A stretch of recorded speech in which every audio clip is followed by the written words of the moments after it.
Welcome to another episode of We Don't Die. I'm your host, Sandra Champlain, author of the international best-selling book called We Don't Die, A Skeptic's Discovery of Life After Death. And if you're new to the show or need a reminder, our home base is wedon'tdie.com, where you can find past episodes. You can find my other show on iHeartRadio called Shades of the Afterlife. And also, we have a free Sunday gathering inspirational service every Sunday at 2 o'clock New York time with medium demonstration included. We have medium classes and there's a whole bunch more. So that's all at wedon'tdie.com. Our guest today is the host of the show Beyond with Heather Tesch on YouTube. Heather has been fascinated by near-death experiences for decades. And prior to starting that show, she spent more than 25 years working as a meteorologist and a journalist, most notably on the Weather Channel. You can visit her YouTube channel, Beyond with Heather Tesch. Simple as that. Heather, new friend, Hello. welcome to We Don't Die Radio. Thank you so much. I am so honored to be here. I have been watching your show for years and years, and you just do such an incredible job. It's really been a blessing to so many people, including myself. Oh, thank you so much for that. And how Heather and I met is I'm always looking for good people, good stories, and I found her YouTube channel. And so I started watching her channel, and I thought, let me just reach out to this lady and see if she wants to be interviewed. Because Heather, we can never hear enough good stories, especially near-death experiences, and I'm sure you've heard a bunch. So if you wouldn't mind telling us a little bit about you, I mean, it's a big jump from meteorologist to show host on YouTube about near-death experiences. Maybe It, you're doing it all, but tell us a little bit about you. it is a big jump. And I also want to say, too, at the start, the neat thing about people in this community like you and people that have had near-death experiences is because they've learned so much about love and kindness, they're willing to have somebody like me who's new and not see me as competition, but say, hey, let's introduce Heather. And I think it's just such a beautiful thing when we all reach out to others and try to lift them up. So I appreciate that. And I thank you so much for doing that. My pleasure. My So, pleasure. but yes, I had quite a career, a long career as a meteorologist. And even prior to that, for a few years, I was actually a journalist. So first I went to journalism school, then I went back to school for meteorology. And I worked in several places. My husband was in the Navy and we got married right out of college. So we moved around a lot. So I worked at a lot of stations around the country. We went to Minneapolis and I was a meteorologist at the time. And we thought we'd stay there forever because that was home. And then the Weather Channel called and said, hey, just come down and talk to us. And I thought, oh, I'll just, I'll go down there. But I didn't think I'd love it. I hadn't lived in the Atlanta area and I just fell in love with Atlanta. I fell in love with the company, the Weather Channel that was owned by Landmark Communications at the time.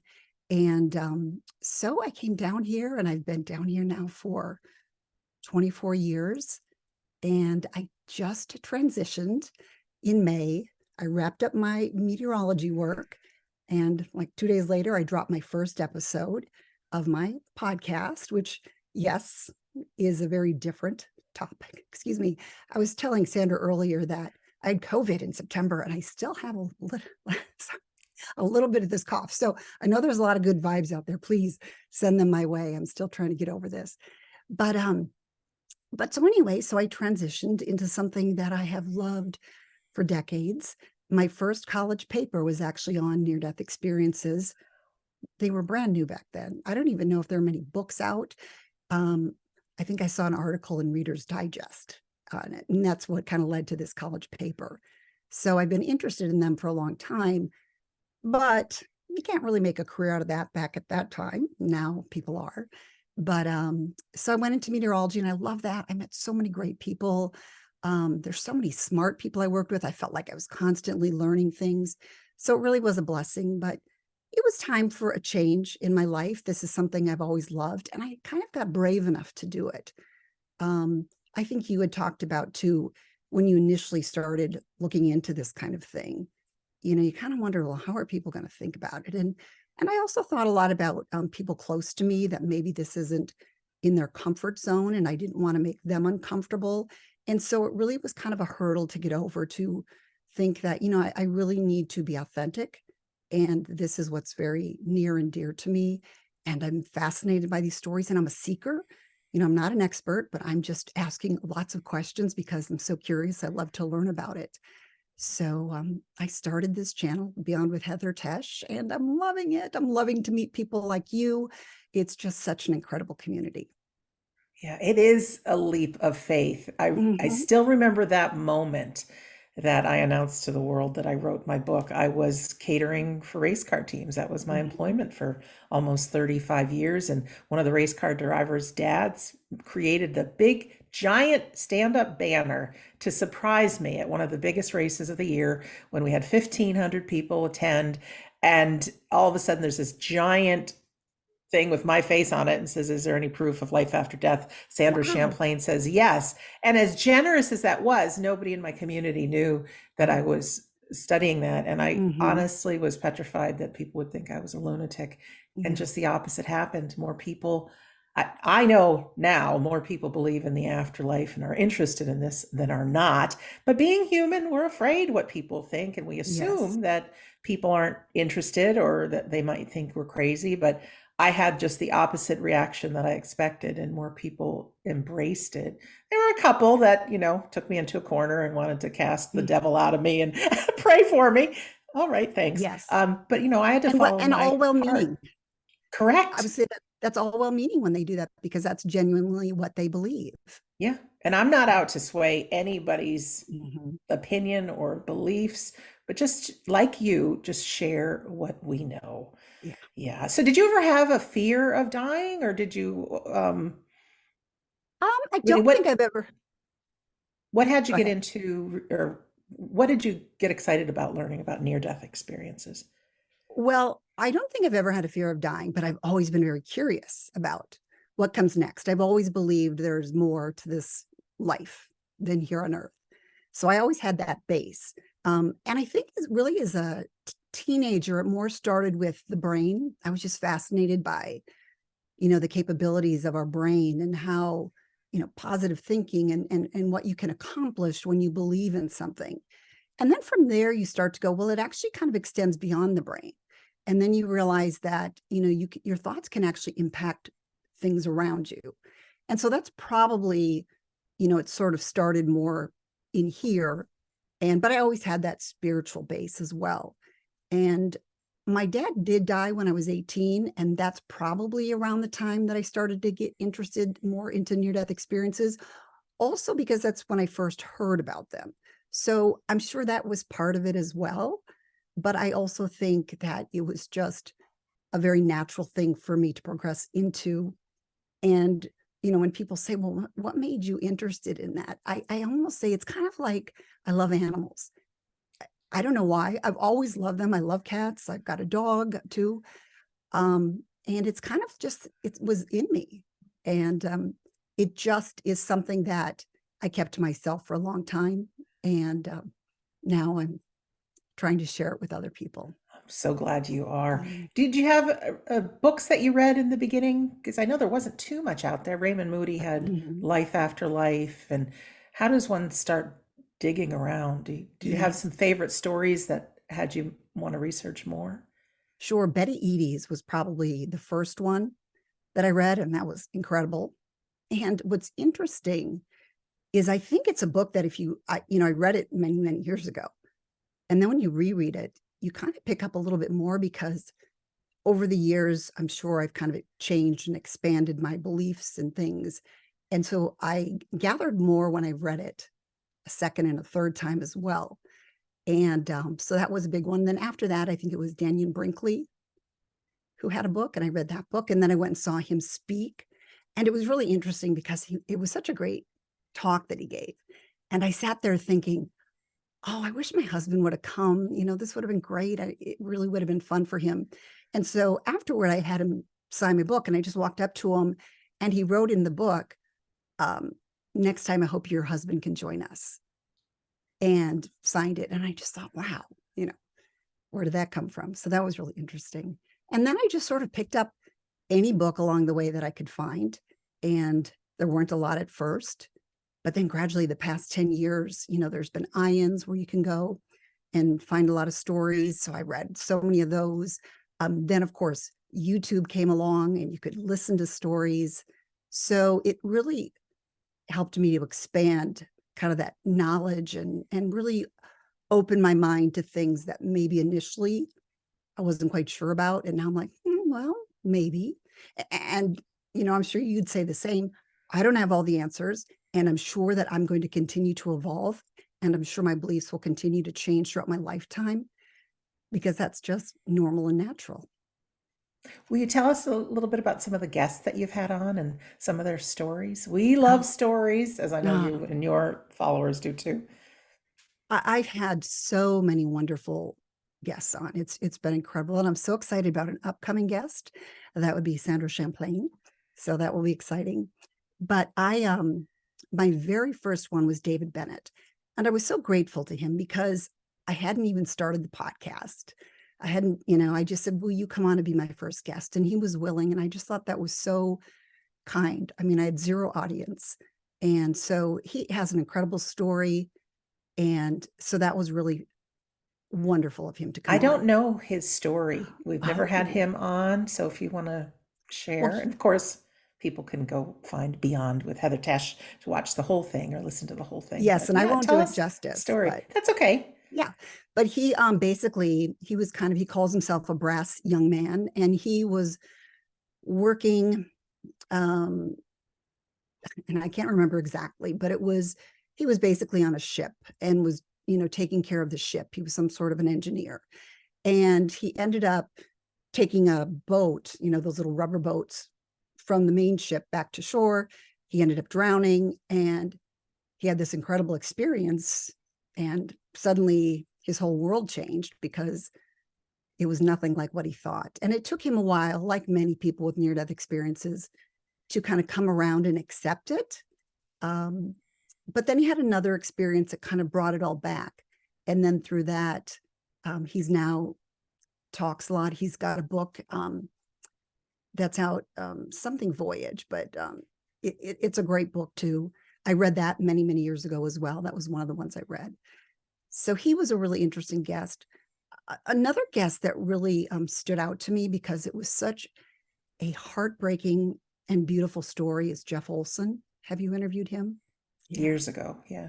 Yeah. I mean, it was so tragic and yet Tell a so little bit beautiful. about his story, because literally it could have been 6, 7 years ago Mhm. that I interviewed him. And of course, there's new followers of this show every day who may Yes. not go back Well, he 300 was episodes ago. he was in a tragic accident. And in this accident, which he was driving at the time, he possibly fell asleep. He isn't 100% sure what happened, but his wife and his toddler were killed.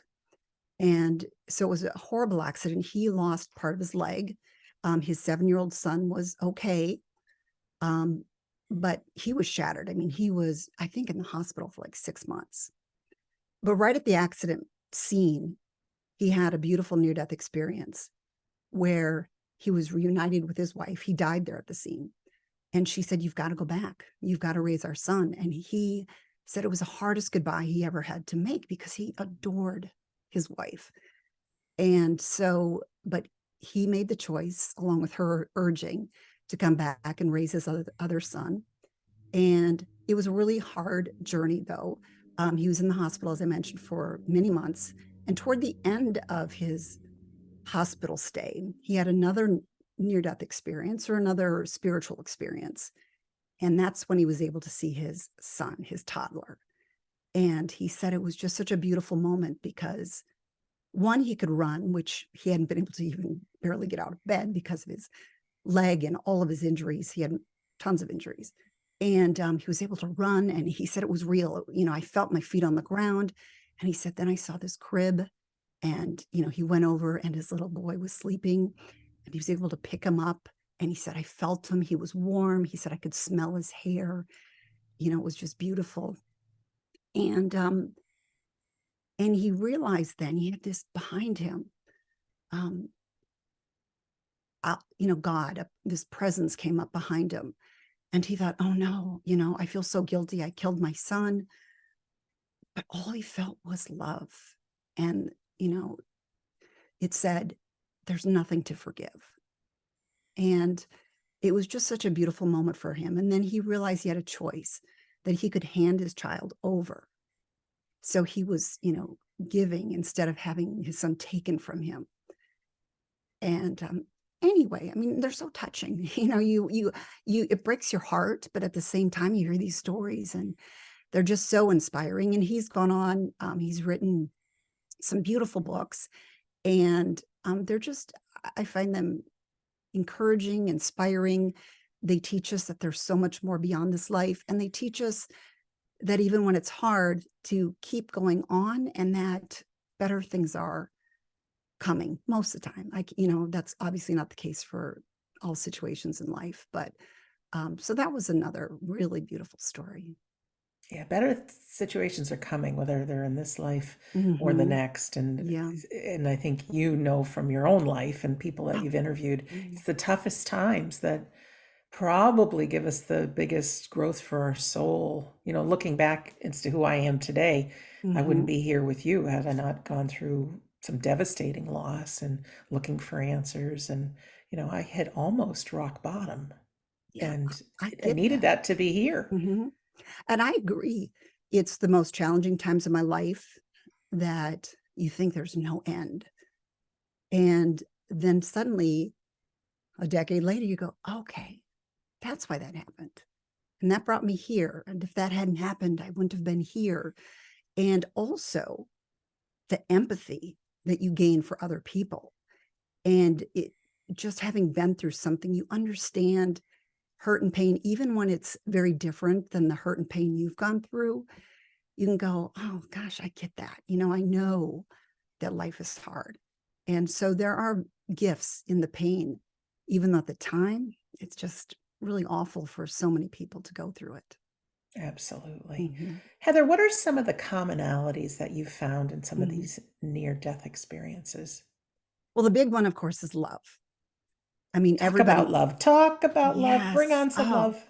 it's so important. And love is one, is the big theme on the other side. You go there and you're so wrapped in love. Everything is just amazing. You feel incredible. So there's beauty in that. But then also, you're taught that love is what's most important here on earth. So the people that come back and the people I've talked to, they've all changed so much in terms of wanting to be more loving. And to me, that encompasses being kind and being empathetic. And I do think those are a couple of things that just in general, we all could do better at. And certainly we can strive for it. We're not going to be perfect. But I do think that this world, if we just kind of keep striving for that and get more people to strive for that, certainly it's going to make things a lot better for many people. There was just a CNN Person of the Year announced, and it's a veterinarian who helps homeless pets or people that are homeless. He helps their pets, and he runs an organization. And he just does such beautiful things. It's so giving. And during his acceptance speech, he was saying that something like this. It's not the exact quote, but basically, doing an act of kindness can change your day for the better. But for the person that you're doing it to, it can change their life. And, what a great feeling when you can not only make yourself feel great when you help somebody, but you also um, know that it impacts their life. And again, many times we don't know, but I'm sure someday we will, because we've both heard of life reviews. And, it may be really neat to see some of the things that we did that we had no clue that maybe we helped someone or maybe changed a life. Have the guests you talked to spoken about a life review at all? Mm-hmm. That's a big one. And to me, that's one of the most interesting things about these near-death experiences, because that life review is so life-changing, because you go and you feel the pain that you have ever given to somebody else. But you not only feel that pain, you also feel it, how it ripples out. So if you affect this person, they might affect the next person, and it kind of goes out through society. But at the same time, when you do something with love and when you encourage and you help somebody, you feel that, and that all comes back to you. And you also feel the ripples of that. And so something that you think might be have been so minor, maybe it was just a comment you gave somebody, a stranger you didn't even know, somebody in the grocery store, somebody who was serving you at a restaurant, and you say something to them, and you don't realize until that time when you have your life review how incredibly magical it was to change their life and to change the life of others. And there's going to be small things and there's going to be big things, but I think it's something that is exciting, and also, we're going to see the things too that were not so pretty that we did. And but it's all part of learning. And the only one, as you've heard before too, that many of them say is judging is us. We are judging ourselves, but we're not judging like we do as humans. We're not going to give ourselves excuses. When we're up there, suddenly we see everything for as it is. And that's why we see the bad, we see the good. And, a lot of times we can't see the good in ourselves because we're insecure. We don't really think we make a difference. And so that comes alive up there too. So we're going to realize just everything, how it actually played out. I don't wish a near-death experience on anybody because, often there's pain involved and Mm-hmm, suffering and mm-hmm. things. Excuse me. But to be able to glean the impact of what happens, Mm-hmm. and like you said, love. I remember, I don't know, some self-empowerment course I was doing. They wanted me to put sticky notes all over, these positive Yeah. affirmations. And I just thought, if that message is truly love, which I believe it is, that would be a good sticky note to have over everything, because our human machinery Yes. often wants to make people wrong. It wants to make Mm-hmm. ourselves wrong, wants us to be worried about the future and feel guilty about the past. And just whatever reminders that we can do for ourselves to look at the situation, look at other people, look at ourselves through that eye of love. And even And speaking, go ahead. I'm sorry. I was going to say, and in doing that, um, we we can make mistakes, but then we can go back in our brain and go, you know what? I could have done that better. I shouldn't have been short tempered there. I don't know if it's a traffic or you were impatient with somebody, but then you just keep striving because none of us are perfect. And if we just keep though having that as the goal, I think it's like anything you practice. You get better at it as you practice. And I think a lot of people, we want to say, oh, that's just the way I am, you know, but I don't think that's true. I think that with anything in life, if you practice it, you're going to get better at it. So, Yeah, I was going to say similar to the exact same thing. yeah, If we're going to have this life review, why not look at some of the things in our life now? yeah, And it's really hard to practice forgiveness, but it is the keys to the kingdom. I heard somebody once say, resentment or not forgiving is like taking rat poison yourself, but waiting for yes, somebody else to die. I mean, it eats us up inside. So to be able to forgive and to know that our younger selves that made whatever decision at the time did the best they could. But if we're going to experience this anyways, let's experience some of these while we're here so we don't have to revisit it then. right. And there are two types of forgiveness. One is forgiving ourselves, which maybe is sometimes the hardest, but then also forgiving other people. Sometimes it's not easy to do. And when I've had really tough people, I'll say, okay, God, I can't do this, but do it for me. And, even if it's hard to say, bring them good, I'll say, you say it, you do it. And you kind of, in a way, you kind of let things soften up that way. And I think it's not always possible for us as humans to get over things easily, especially when we've been deeply hurt. But I think it's important to keep trying to say, okay, I'm not even feeling it, but I want to bless you. Or, I'm not loving what you did, but I still want good for you. Even when you don't mean it, I think it's important to kind of say it because eventually you can come around to feeling less hurt and to getting over it, which, like you said, it's for ourselves. When we carry that pain of unforgiveness, it really can take a toll on us physically, mentally, emotionally. And I think it can show up certainly in our health as we get older, these things that we bury deep inside. I agree. Have any of your guests or any of your studies led you to this verifiable evidence that people couldn't possibly know, but yet somehow they did, even though their eyes were closed and they were either flatlined or whatever in that other world? Well, that is one of the interesting things because a lot of people say, well, there's no evidence. But if you search, there is. And that's one of the things I love about you. I've listened to some of your talks. By the way, you gave a great one in 2014 that I listened to recently. It was in Scottsdale. You were the keynote speaker. It was so inspiring. So, folks, Google that. That was great. Um, but well, what was my train of thought? I kind of lost it for a Verifiable minute. Oh, evidence oh, from a yes. near-death And experience. and one of the things that you have done, which I think you've done very well, is that you've really gathered this evidence and you've shared it.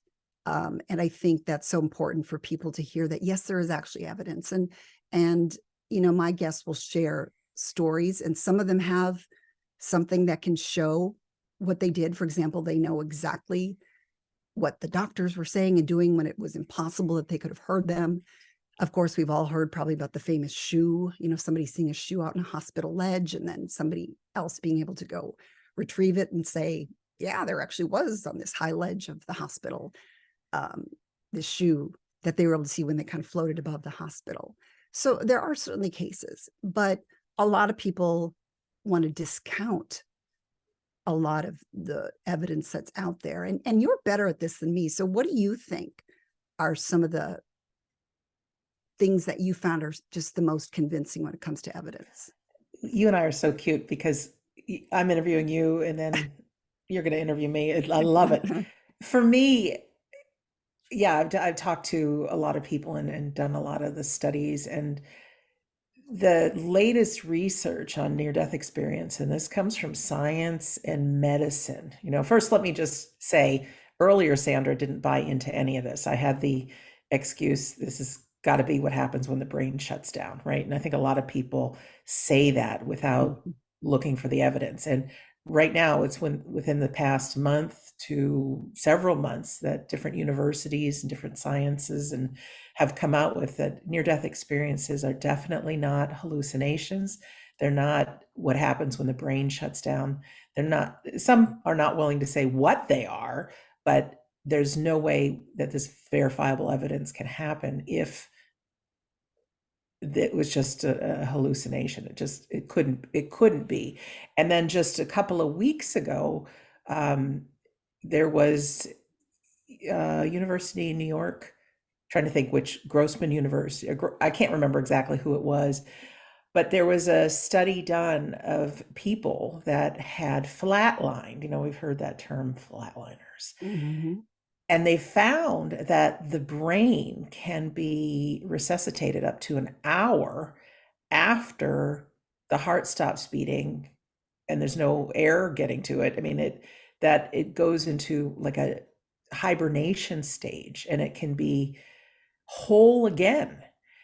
And so what they were getting into is these extraordinary experiences. They said something like 30% of the people that they studied had verifiable information that although they were out, eyes were closed, they were being operated on, they were witnessing actual things that were happening within the hospital room and outside of it, witnessing family members and Yes. conversations that were happening. Even Ken Ring wrote a book or several books talking about near-death experiences of blind people, never having vision before, and for the first time they're seeing accurately and telling these verified stories. So not only have they shown that something extraordinary is happening within the brain that allows this to happen, it was Dr. Sam Parnia who said that he feels that in our day-to-day life, like we are right now, that our brain has some kind of braking system on it. So we're only able to deal with whatever's coming at us. But in that moment of death, it's like we get access to all of it. So whatever that consciousness is that can be outside of our body and looking here, looking down on our body, or seeing our deceased relatives, that there's something so fascinating. So this is all coming from science and medicine. And then also, even though body is out of it, flatlined, heart is not beating, the brain goes into this gamma state. We hear of the delta waves and the theta Right. waves and the gamma waves. And you take these monks that, are meditating in a mountain or in a cave 30 years, and they get in touch with all of it. You hear those great stories. Well, they're in gamma when that happens. And so for our brains to go into that mode for that up to an hour into the death stage, that we are connected to all of it. I mean, that is the field that science and medicine is studying right now. So it's not a matter of just hallucinations. And like you said, you have that famous example of the shoe that was on the hospital ledge, and somebody Mm-hmm. floated up and they saw it, and somebody went up there, and sure enough, it was there. There's plenty of those examples of this verifiable information. And I think it's mind-blowing, incredible. And although near-death experiences are all different, they are definitely, for me, a reason to believe that our life goes on outside of death, Yes, for totally sure. agree. Have they talked about how clear their near-death experiences are versus just like a regular memory? Yes, they're so much clearer. They're so much realer, as you know. And it's hard for us to imagine and what is actually taking place. And it's so hard for them to describe that because it is so different than this world. It's ineffable. They don't have the words. They don't have the experiences here on earth to be able to, relay what they saw there because it's just so completely different. And what's also interesting is they're just getting a little taste. It's kind of like if you lived in a house on the ocean and you just, got to dip your toe, or maybe you lived on a lake, you just got to dip your toes in a little lake, but you wouldn't know about the ocean. You wouldn't know about the desert. You wouldn't know about space. You wouldn't know about the universe. And, there's so much beyond what we could even conceive of. And I think as humans, obviously we're all curious. We want to know bits and pieces, but I think that's why it's important not to get too locked into this is exactly what happens when you die. This is, you go here because there's so much we don't know. And there's so much that people that have seen that's beyond incredible that they can't describe. So just imagine what else is out there that they have yet to experience, that we have all yet to experience. We've got an eternity. So there's got to be a lot of good stuff out there for us to be able to just love and enjoy it, being there in that amazing place of love. And I think Earth makes us appreciate it because here it's hard. Here there's pain. Here there is grief. But if we didn't know pain, we wouldn't know. We wouldn't appreciate the love. It's like in the spring, there's nothing better than going outside. It's 70 degrees. It's sunny after a cold winter. But when it's sunny every day and 70, well, you don't appreciate it quite as much. And so possibly, that's one of the reasons that we're here on Earth. Boy, you think like I do. We certainly do. How about people seeing loved ones in the near-death experiences? I know you talked about Jeff Olson, but have you Yes. spoken to or done research on other people? Because I find that very comforting, hearing stories of loved ones that are there. Well, it's interesting. In fact, you got me thinking about that recently because I was listening to you and you were talking about people visiting us in our dreams. And so when my dad died, I was 18, and the first year was very difficult for me. And it was during that year that he was in my dreams a lot. And every time he came, he was just visiting and he couldn't stay, but he was just kind of checking in. And so I guess I kind of discounted that a lot. I believed he was actually visiting me, but at the same time, it was a dream. It could have been just a dream. And I think in listening to you, you were saying, don't discount those things because those are ways that people reach out to us. And it was really funny because then I hadn't, heard from him in a dream for many, many years. And this was probably about 10 years ago. I had a dream with him in it again. And at the very end, he was leaving and he said, see you soon. And I went, what? What do you mean, see you soon? But again, we have to remember that soon to them is very different than soon to us here on earth. But it did kind of freak me out a little bit. I'm Oh, of like, course what? it would. Well, Yeah. and it could have been soon in another dream. So, Yes. Yes. It could have yeah. been. I I I was just gonna say I don't buy into people that say they can completely read the future. I think the future is unwritten. There might be right. tendencies, but no, Hmm. don't let anybody tell you that, your Yeah. number's up next week or anything. People don't Yeah. know. Go Yeah. ahead, Heather. Oh, I was to say, sorry again, my asthma. That's okay. Sorry. But Take care of yourself. Hopefully you oh feel my gosh, better. again, I'll take any like energy anybody Hmm. wants to send my way. This has been hanging around for a while, but this sounds maybe a little out there for some people. But as you heard earlier, I'm an animal lover, and I'm especially a cat lover. I've always had cats, and I think as a kid, they were my comfort. Long before they were comfort animals. When I was sad, I'd go hang out with my cat and hug my cat. And my cat was so wonderful. Rufus is one I've had recently, and Buffy was one I had as a kid that were just so comforting to me. But so one time I had a cat that had been very ill, and so I ended up actually having to tube feed this cat for a year and a half. And so the only way he was surviving is me injecting this food through a tube that was in his stomach. And he was always, so happy when I fed him.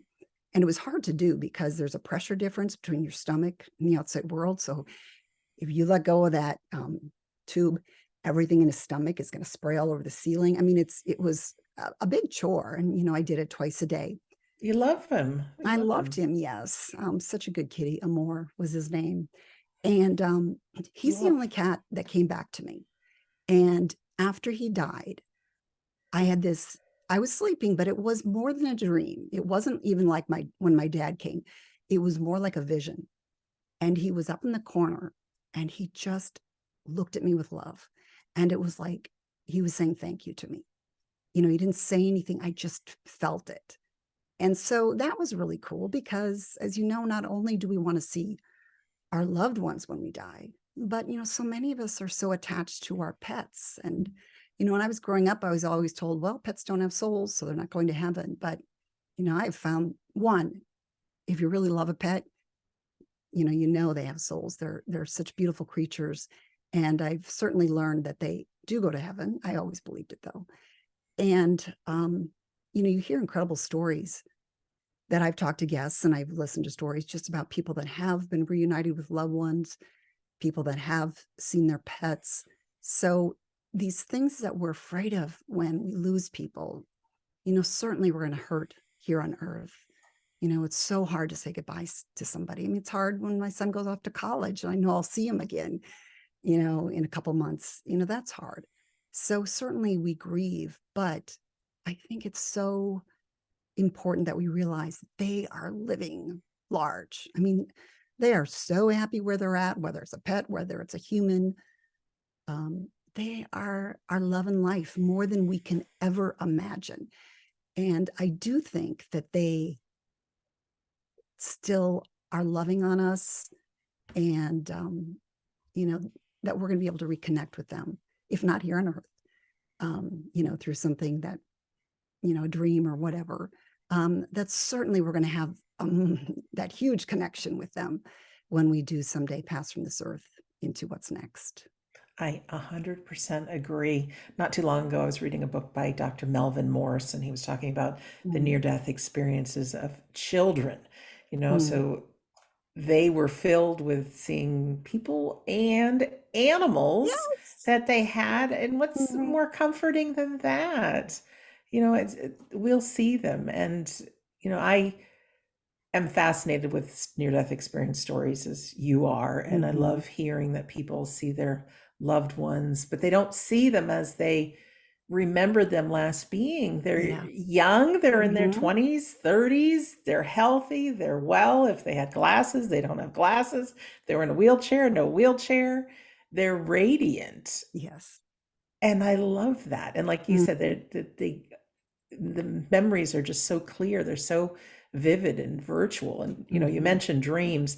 To me, I think the next area, well, it's where I'm going, but others are too, is the world of lucid dreaming. Because there are dreams Hmm. that our subconscious is involved in, things are crazy and Yeah. we may dream of our loved one, but it might not be in a great way. But I think our subconscious is involved. But there's this whole level called lucid dreaming that if we Hmm. can catch ourselves that we're actually dreaming, we can do some incredible things. We can talk to our higher self. We can invite in our loved one. And like I had said, even though I've only had one instance, it's funny because I think when we start studying anything, the Hmm. universe, if you want to call it, or God, Right. gives us a little taste of what's possible, but then we have Yes. to work at it I to know. make it happen. But Yes. there was my dad. I was going through my day in real life, and I'd Hmm. look at my hand and I'd say, "Am I dreaming? Am I dreaming?"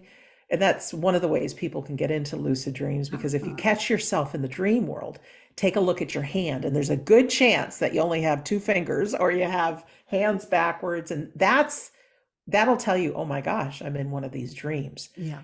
It's a very real thing. And I thought, okay, if this is possible, and I just said, I I imagined two folding chairs, and said, Dad, if you're around, would you come? And all of a sudden, there he was. But he wasn't there like any other dream. He was as real as me talking to you today, or my dad being right here in the room. Wow. I can kind of remember Dad's voice, but in the dream, he spoke. I could hear it. I got a real hug, and it was as clear as any memory I've had, or clearer. So I think that might be the next horizon that we're moving for. People Hmm. love to go to a medium, but a lot of mediums aren't good and they charge way too much money. And if there's a way that we can connect with our loved ones ourselves and really feel that presence, I think that's what my Yes. passion is right now. So stay tuned for more of that. But yeah, Well, and here's I'm something that I was thinking about recently. Are you done? I don't want to interrupt what I'm you're saying. done. Yes. Okay. But something related that I was thinking about is, many years ago, we didn't have a microscope. And so we couldn't see little tiny germs. I mean, we couldn't see things that we can see now. And I thought, could there ever be something that would allow us to see in another dimension? Because we would have thought these other things were impossible. It seems impossible but what if you could? And then what if suddenly you go, oh my gosh, there's stuff happening all around me that I didn't know about. There are these beings, loving beings all around me. That would be really interesting. I So agree. I'm sorry, that might be a little No, out there, but it's just something I was thinking about recently. yeah, it's good. You never know. And then you never know who's watching or listening right now. Mm-hmm. You don't. And you think of our cell Yeah. phone technology when that first came out, these big Yes. bulky things, and now Yeah. in our hands we can get to almost all the information in the world Yeah. in seconds. There might be a person who grabs onto this and says, well, let's put a little of this together and That would be make cool. something happen. You never know where these ideas come. And I think our loved ones want us to know that they are healthy and alive and well just as much as we want to know that they are. But, it's different. We're never going to know until we get there how Right. hard it is to communicate, That's until we true. actually figure out from that side. And maybe it's not hard for them to communicate. Maybe it's just hard for us to receive it. Sounds good. I know my mind is often busy, as many people's Oh, are. So, yes. how often are we in that perfectly quiet Yeah. moment in our mind? Which I want to be better about. That's always kind of my goal. Okay, I'm going to meditate. 2024, I'm going to start, doing it more. And I have in the past. I've been, but that was really over a decade ago when I was good about it. And I think it really leads you to some wonderful experiences as well as just being able to quiet your mind. But then it kind of got hard for me. And so I feel like now I'm at a point where I could probably start to get a little better at it. So I'm going to try doing that in the future. Yeah, it's not easy. I talk about meditation all the time, Yeah. but I doesn't mean I'm doing it every day. And it really is, whether it's an eye open meditation or eyes closed, just being present, Yes. Hmm. as present as you can be to your surroundings, and then trust those feelings that come in or those images. And sometimes it's as easy as out of the blue, you'll get a memory, or you might start laughing of something you and your loved one did together. And that's them coming through. They Yeah. speak through our imagination. So I think we Hmm. need to pay attention to that. Heather, what else would you like to share while we are here together? I know our time goes by very quickly, but I don't Oh, want to miss well, anything. well, I'm just so grateful to get to know you. I feel like we have a lot in common, and it's really fun talking to you. So, first of all, thank you so much for that. I appreciate your generosity and inviting me here. And then, I just invite people, if you want to check out Beyond with Heather Tesch. It's new, but I've really had some amazing guests. As I just said earlier, I've got another amazing one coming up here soon, and that'll be Sandra. So, you know, check it out. But there's so many great shows like yours. I'm just glad that there are a lot of places for people to turn to now that there really weren't before, because I was searching before for stuff like this and I couldn't find it for a long time. I was so glad when I found your show, and hopefully that there's something out there for everyone, because I do think all of our shows kind of do a little bit different spin and direction in what we're sharing. Mine is mainly just focused on near death experiences. You do near death experiences, but you also expand into other things as well. And so I think that there's people out there with various interests, and it's nice that they can find that perfect fit for them. Yeah, thank you for that. And another tidbit for those YouTube users out there, Mhm. you may see one of Heather's episodes or somebody else's if you're interested in near death experiences, but take a look in the comment section, because so often people will tell their stories. And these are Yes. not people that have ever written a book or have a Hmm. podcast. They're just regular people. So there's near death experiences, there's deathbed visitors, signs from loved ones. There's people that write some crazy things too. But if you Of look course. through, some people just want to share their own experience. So And there's and some wisdom. yes, and it's not just that. It's they also share their grief. And, it's very touching when you hear their stories, because people have had some really hard lives Mhm. and they're going through very difficult things. And it is so comforting to me when I can hear them, when they respond back and say, thank you, because your guest, just helped me feel better about this. And a lot of times they've lost a loved one. And sometimes it's a pet. It's or the life just is hard, and they just have questions. And so I think in those comments too, we gain empathy, because we realize that when our life's going good, that doesn't mean everybody else is going good. And we've all had times when our life has been hard, and there you see company that other people are getting through it as well. So I do think the comments are very important, and I really enjoy reading the comments, as I'm sure you do as well. I do. One of the Yeah. biggest things I'm taking it for granted here, but you're Hmm. being it, even though you didn't have a near death experience and I didn't. But what so many people, if not all people that have near death experience, they make their life about being of service to other Yes. people. And Hmm. so for us, maybe we didn't have a near death experience, but if we can look through the eyes of love, like you were mentioning at the beginning, or how can I make this person's day a little brighter? It could be as simple as giving somebody a smile, or when you're checking out at a grocery store, commenting, oh, those are beautiful earrings. Oh, you've got a nice Hmm. smile. Those little things are being of service. Right. And it's not, what's interesting that you just pointed out is neither one of us has had a near death experience. But I imagine, like me, that you have changed so much from listening to these stories.